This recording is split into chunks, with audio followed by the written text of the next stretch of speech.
Fully good morning to all of you. Rajendra Kumar is standing in front of you to teach English language, and it is my great pleasure that I am going to teach you English. And it goes without saying and reminding all of you that we all are together in the study of time and tense. A lot more points about time and tense we cleared and we described it studying in the class. We mentioned the basic use of the V1 and the V5, and we noted down its grammatical and fundamental rules, but we did not clear its concept. I mean to clear that we have not understood it as yet. Now, today I am going to start the use of do and does as a helping verb. After the descriptive study of the V1, V5 and do and does, we shall understand what it means. Okay, now let's start. The use of do and does as helping verbs.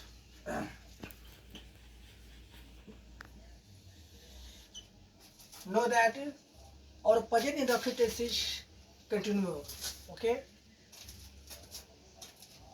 we know that words like do and does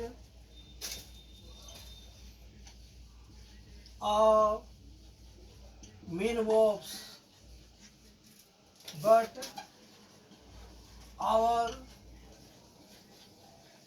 great scholars have suggested using these words as helping verbs in the will of the present indefinite tense. The term do is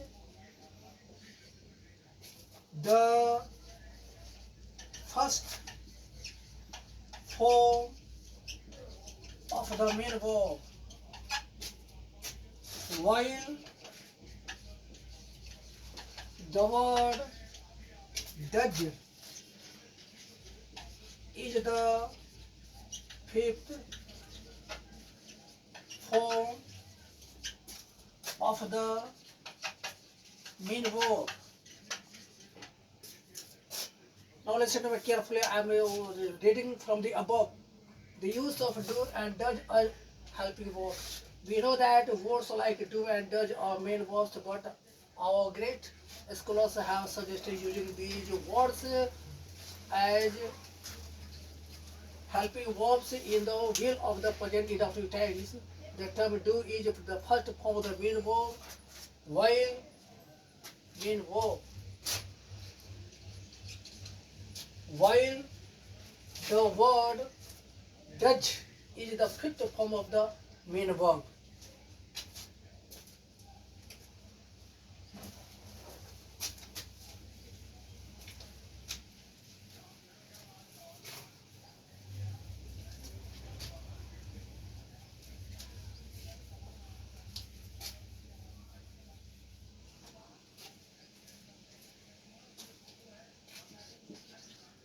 The element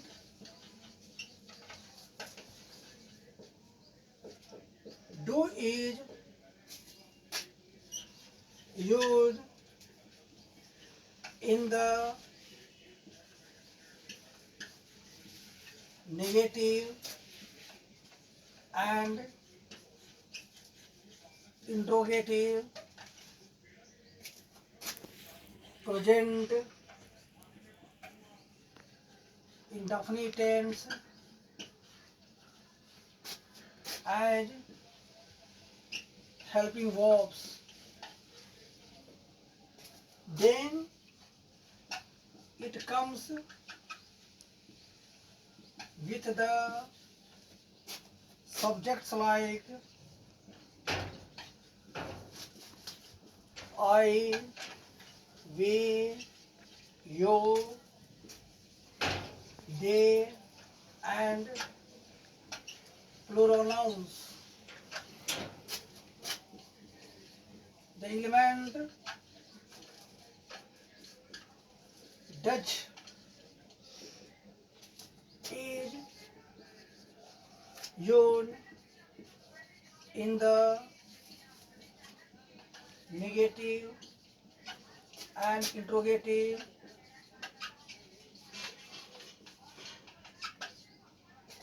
present indefinite tense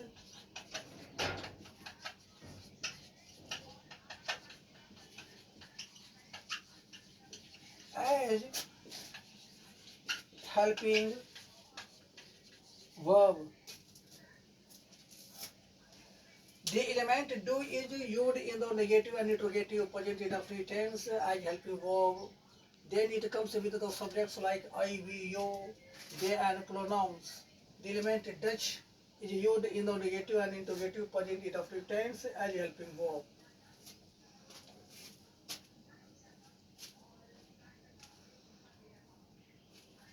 Then it is jotted down with subjects like he, she, it, names, and singular nouns.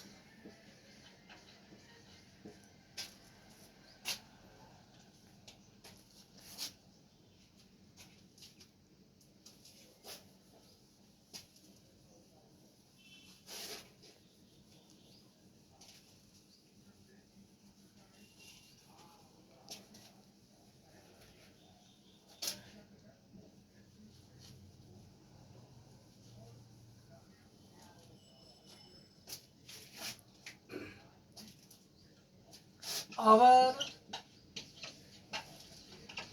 great scholars of English language opine that do and Dutch are used in the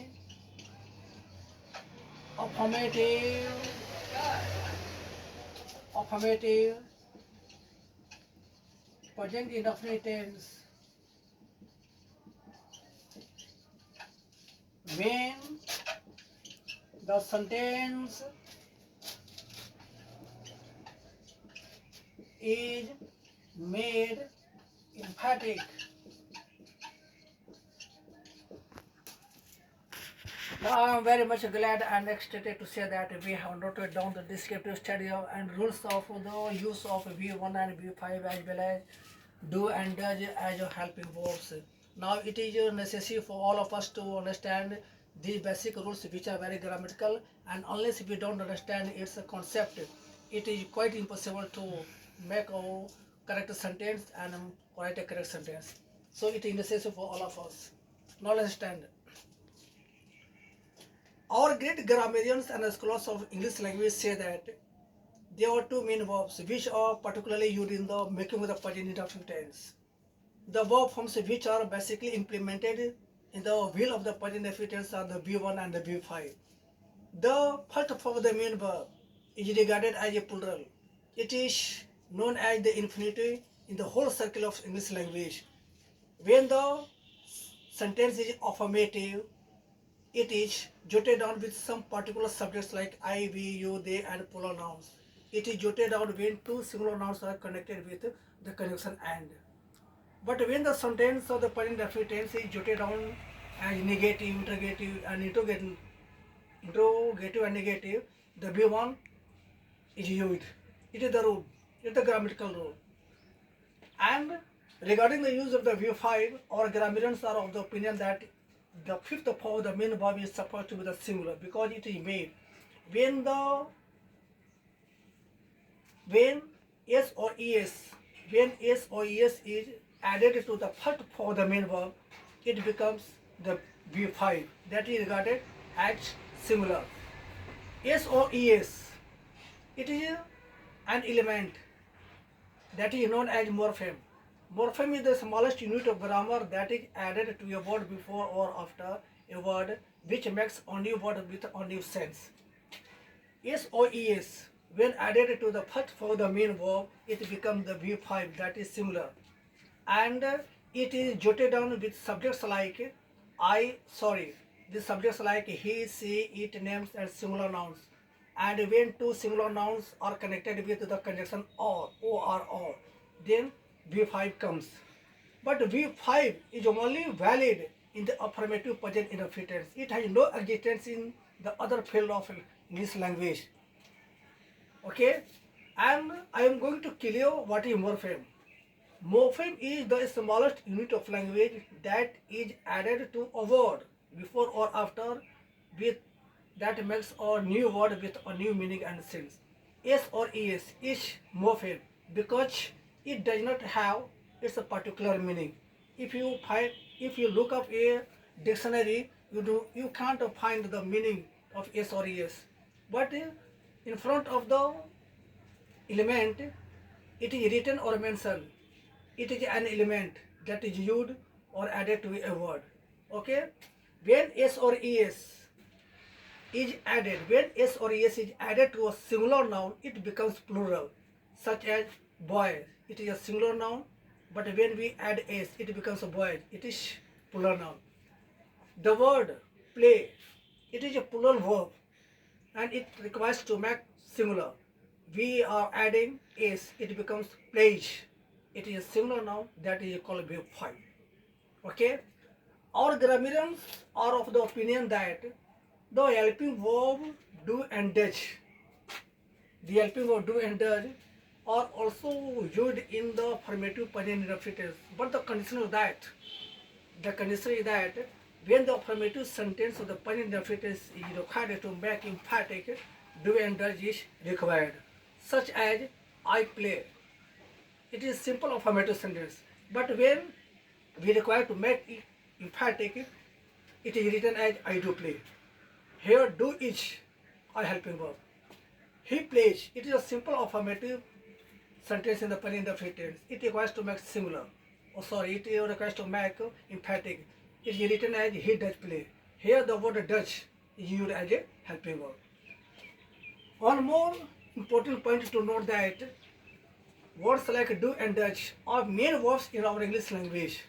Do is the first for the main verb, while does is the fifth for the main verb. Moreover, our grammarians have given us authority or as their rules to use these words as helping verbs. Okay? If you don't understand, study carefully. And now we have to learn. We have to learn how to shape or make the V5. Very explicitly and apparently, I want to say that our next step is to study how to make V5. It is very necessary for all of us. Most of our books do not give this rule, but our great scholars and grammarians have given us very suitable and amazing rules in our English language. Okay?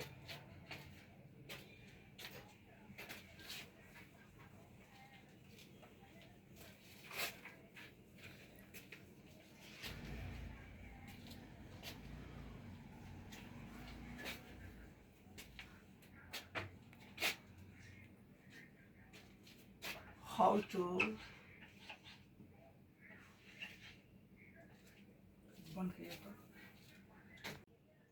how to make the V5 by adding S or ES. to the first form हाँ बना रहा हूँ ना full ही ना of the main verb.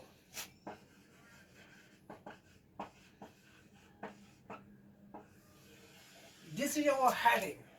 We are going to learn how to make the V5 by adding S or ES to the first form of the main verb. Our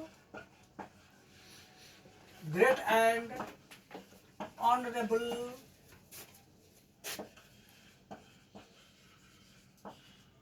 language propounders say that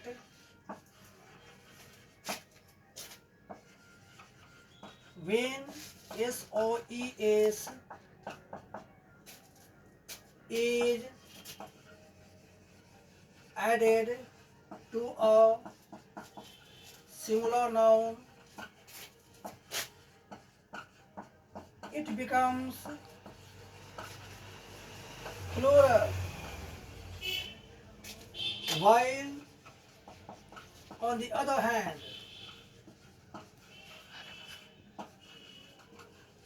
when added to the first form of the main verb, it becomes singular. Though SOES is a morpheme, yet it doesn't have its particular meaning. But when it is added to a word before or after, it gives us a new word with a new meaning.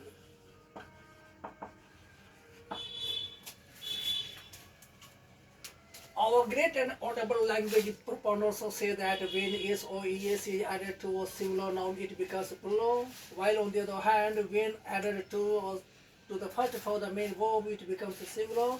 Though S or ES is a morpheme, yet it doesn't have its particular meaning, but when it is added to a word before or after, it gives us a new word with a new meaning.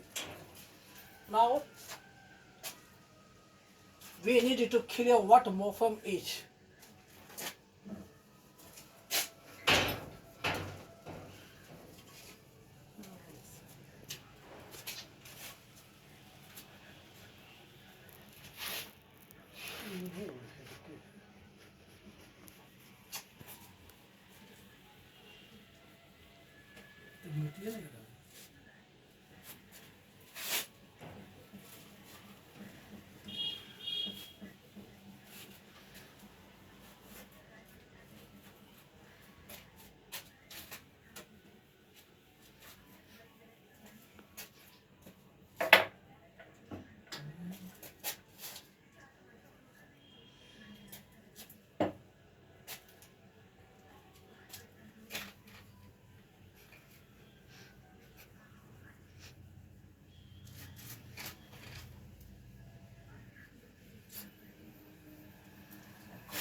Actually, my great and honorable students who are studying under me, I am very much sorry to report you that due to some efficiency or effect, I am closing the class. Okay, the class is suspended.